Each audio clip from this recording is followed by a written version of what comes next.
my firm's name is New Frontier Immigration Law, and that's what you're seeing here with our contact details. So if you need to get a hold of us, this is the best way, or you can just shoot us a message. We're really responsive on Facebook and hope that we can give you some really valuable information. So let's say you get a letter in the mail. That's not what any of this is. I don't have one in front of me, but you get a letter in the mail, and it's from USCIS because you went in and you applied for a green card, you applied for like your spouse, for them to be able to start this process, for your child, for your parents, you requested asylum. In some way, you reached out to USCIS, the government agency that handles all the processing of various applications that are separate from if you're going to court. It's instead of going to court when the court is reaching out to you, you're reaching out to USCIS and saying, I want to petition for this thing because I want to be able to be in the United States. Maybe this is a student visa. Maybe this is a work visa. Maybe this is, my case is closed and I want work authorization. This is a U visa. This is VAWA. This is a T visa. Anything that you're reaching out and asking for. I'm going to go through the different responses that USCIS is going to send you in the mail so that you can understand what those things are and when it's really important for you to get help from an attorney who's experienced in USCIS like I am at my law firm. First, a very common response that you will get from USCIS is called a request for evidence. We call those RFEs because that's the acronym for them. So if you get a request for evidence, it's not a decision on your case. It is USCIS saying, we need more information in order to grant you this, or number two, we have misplaced everything that you sent us, which is a really common thing. USCIS is really overworked, generally very backlogged, and understandably sometimes can misplace things because they're human, and it is a very frustrating thing to go through, especially as your attorney when we submit everything and they send us a request for evidence that says you need to submit, and lists like 20 different things that we've already submitted to them. Sometimes you just have to submit it again, okay? Other times, when you don't really understand what it is that they're asking, you have to read between the lines and say, what are they asking about this for? Because it can give you a window into the mind of the person who's deciding your case. Perhaps they think that you were here unlawfully before and you need a waiver. If they're asking you for different proof to show that you lawfully entered, perhaps they're going to deny you because they don't think that you were admitted or paroled and therefore can't get a green card here and instead need to get your green card in your home country.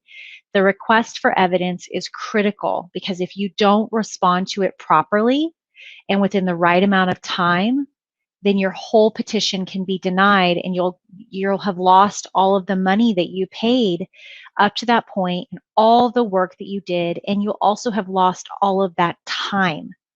Right now in I-130, so if a husband wants to petition for his wife or the wife wants to petition for her wife, it's going to take approximately 9 months for that petition to get approved in theory or to be decided. It also costs $535 for that petition alone. So if you get a request for evidence and don't respond in the right amount of time, usually 30 to 60, maybe even 90 days from when you get that decision or that request for evidence, your whole petition is going to be basically chucked in the trash, and you're going to have to not only start all over again, but you're going to have to file it in the sense of paying the filing fee again, and you're going to have to get back in that 9-month-long wait, that line. So you want to be very proactive in getting it together for your request for evidence, and we can help you with that. The next type of document that is very common to get from USCIS is called a Notice of Intent to Deny. We call this a NOID, a Notice of Intent to Deny. This is a really weird way of saying we're planning on denying your case, but we're giving you one last shot to show us why we shouldn't deny it. A lot of times we'll see this in cases where couples have been married for several years and their petitions have been pending during that time. But for whatever reason, when USCIS has looked at it again, they feel like perhaps the marriage is not authentic and that it was maybe for purposes of getting immigration documents rather than for love. And so they will intend to deny. They give you the heads up that we're actually going to take back the decision that we made previously. And so we're going to deny this, okay? These give you very short deadlines to respond, and they really are the last ditch effort. So unlike a request for evidence where if you don't send something in that is really going to address that specific piece of evidence because there are other things that you already submitted, you might be okay.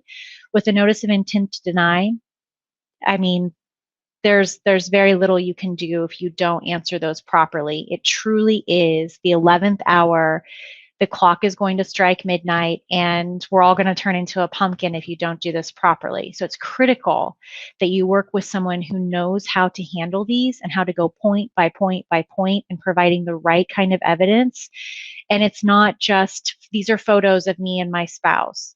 This is us doing this thing. It is very persuasive evidence that we work with you to help you overcome this hurdle, because make no mistake, this is now a hurdle that you have to get over in order to cross the finish line, okay? The other type of document that you'll oftentimes receive from USCIS is a decision. So if you've applied for asylum or some other type of affirmative relief, you'll get a decision in the mail.